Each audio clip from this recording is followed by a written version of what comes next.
And all of those cars and homes and whatever that is are symbols of what it looks like when a person actually arrives at this concept called abundance, right?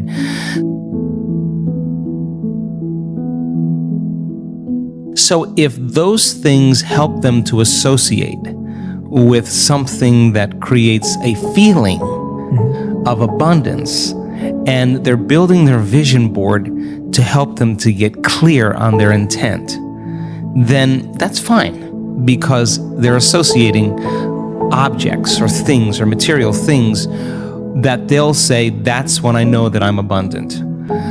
That's fine. Other people will say, look, abundance just means that I have more than I need, and I'm happy with that. And for them, there's a feeling that is associated with that. And when they begin to dream about their future, they may see themselves in a scene or see themselves a certain way.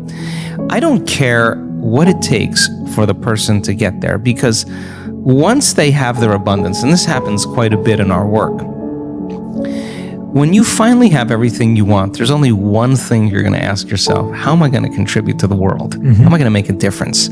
So we use different tools to help people to get to that point. But if the person's doing the vision board and they're saying, when I get my new car, I get my new house, I get my new relationship, then I'm going to feel so great. Well, then they're back to the program, waiting for it to happen for them to feel the emotion. They're believing their outer world has to change in order for them to feel better. There's no effect of drawing the experience to you with that way. So the person has to use those tools to get them into the emotional state for them to feel like it's already happened. Now think about this. If you get up from a creative process and you feel grateful, you feel a love for life, you feel a joy for existence, you feel a passion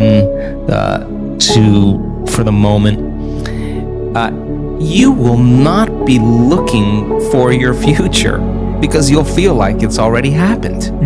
It's the moment that we start feeling those self-limiting emotions that we feel separation, and then we start looking for it again. Well, then if you're waiting, you're not creating, you're in separation again. So then whatever it takes for you to move into a state of being. And what is a state of being?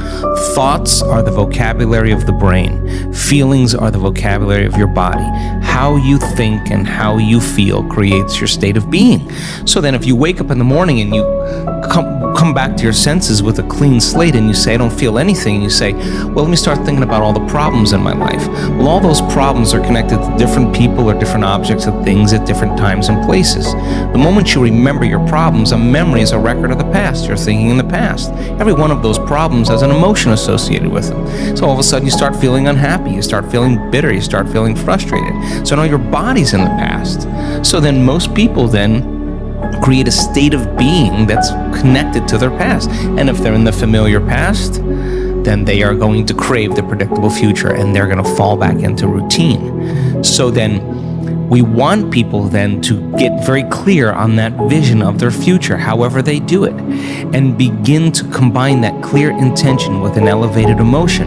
And the stronger the emotion they feel from the vision they're creating, the more altered they feel inside of them, the more they're going to pay attention to the pictures in their mind. And now they're remembering their future. And biologically, it's exactly the same as remembering your past. In fact, if you're not being defined by a vision in the future, it means you're making your past more real than your future. You're falling in love with your past. You're more in love with your past than you are with your future. That you're believing in your past more than you're believing in your future. When you get to that moment where you have that feeling, that's your compass. Because that feeling is going to drive your behaviors. It's going to drive more of those thoughts. And when you feel that feeling and it's visceral, no person, no thing, no experience will stand in the way between you and that vision. And you will be initiated by the universe into wealth. You will be initiated into health. You'll be initiated into freedom. Those people, all those people that have healed themselves of all those different health conditions, they are so humble and so happy and they feel so great that they would never trade this feeling because of what you thought of them. They've left that program behind a long time ago. They actually don't care how you think of them. They actually are so happy with themselves that they're no longer dependent on anything outside of them. Now, I think that's a really important moment, because that's the moment we give people permission in our lives to do the same, right? And I think that more and more people are beginning to figure that out as they do this work.